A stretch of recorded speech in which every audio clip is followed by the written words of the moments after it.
Greetings everyone, this is Force Nature coming at you with an update for Samurai Shodown Patch version 2.12. We're going to be looking at the changed, improved features, starting off with regarding found issues. Resolved an issue where the sign indicating which side of the stage a disarmed weapon is located at would appear at unintended times.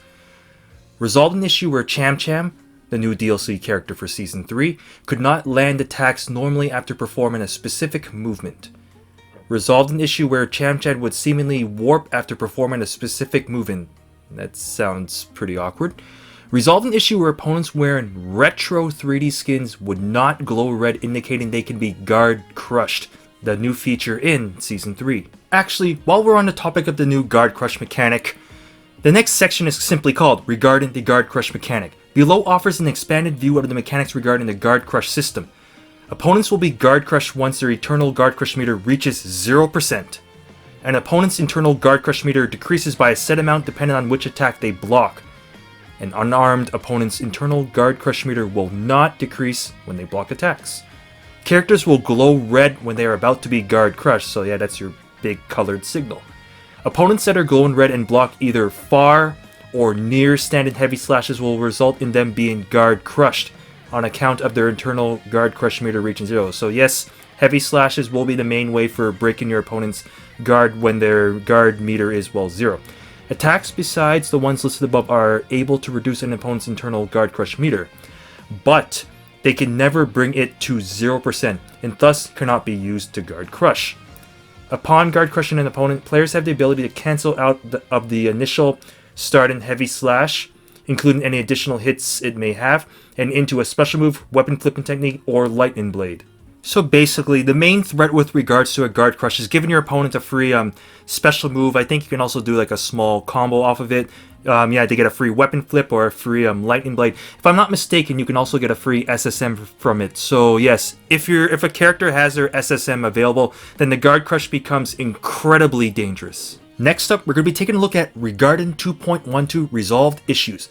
Resolved an issue where players could perform and then cancel out of an additional heavy slash after guard crushing an opponent. Some attacks, including projectiles, have had their guard crush damage parameters adjusted as they did far too much damage to an opponent's internal guard crush meter. Alright, you're going to notice a lot in this patch for a lot of the character adjustments that a lot of it is basically just simply adjusting kind of like guard crush damage based values. Alright, let's see. The percentage listed in the current version 2.12 patch notes relate to redefined guard crush damage values for each given note. For an example, if bracket 15% bracket is listed in a note, then that means this attack lowers an opponent's internal guard crush meter by 15%. For attacks with multiple hits, the values displayed are according to the total damage done to Harumaru's internal guard crush meter when forced to block every hit in the corner. So currently the guard crush sound is also being worked on. Alright, for some additional information, some notes were left out of the previous 2.10 patch notes. They've been added to this version instead. These notes are marked by a bracket 2.10, well, bracket. Alright, the next section is based around change and improvements made to, well, basically to the whole cast, to all the characters. However, like I kind of mentioned earlier, a lot of the changes are very consistent throughout the whole cast. Like, it's almost entirely based around adjusting the new guard crush meter mechanic for Season 3. I will note that there is one change that applies to all characters. And this one was actually intended to originally be in the 2.10 note. It is for all characters, advancing, with or without. Decrease the amount traveled after stopping advancing. So basically that means, I guess if you end up like running forward and stopping, then, well, you won't go as far. So you can actually use your dash movement a little bit more effectively without, I guess, kind of overrunning further than you would like when you kind of like dash then stop.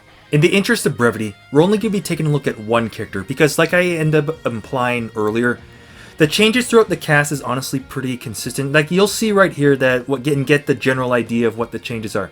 Alright, we're going to be taking a look at Charlotte. Close standing heavy slash with increased damage done to internal guard crush meter on second hit. Second hit, 25%.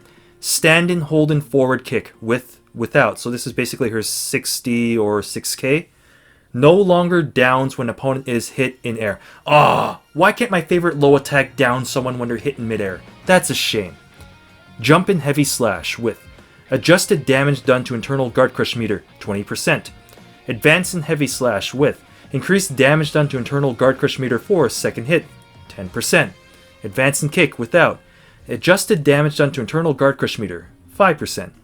Now try slash during max rage. Adjusted damage done internal guard crush meter, normal 6%, fully charged 12%. The new character, the Season 3 Cham didn't really get much adjustments either, just to a couple of her special moves such as sideways thrown out, adjusted damage done to internal guard crush meter, so light medium 5%, heavy 9%, and during max rage, heavy 15%, and her upper thrown out, another special move, adjusted damage done to internal guard crush meter, light medium 5%, heavy 9%, during max rage, heavy also 15%.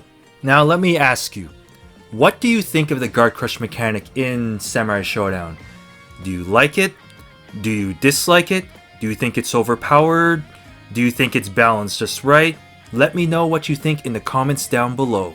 Oh, also, for anyone that's played Sam Show on the Xbox Series X, so basically anyone that has tried the Samurai Shodown Enhanced Edition, what do you think of the enhancements? Have you tried the game in 4K 60? Have you tried the game in 120 frames per second? Like, what do you think of it? And also, what do you prefer? 4K 60 or 1080 120 frames per second? And which characters do you think will round out Season Pass 3 to join Cham and Hibiki Takane from The Last Blade? As for the Guilty Gear guest character, it's leaning towards being Baiken, being that she's, well, a samurai chick and all, though, but what do you think? Remember, if you like this video, smash that like button. If you didn't like this video, just hit the like button anyway, and don't forget to subscribe for more juicy fighting game content. I already have my Cham guide out, but I will give a heads up to any Riho fans. Look out for a potential guide for her in the future.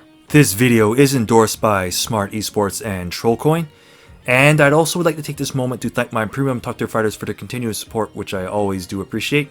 If you'd like to become a premium top tier fighter yourself, click on the Patreon link down below. Anyways, this is Force Nature signing off. Thanks for tuning in, and I'll see you next time on Top Tier Tips.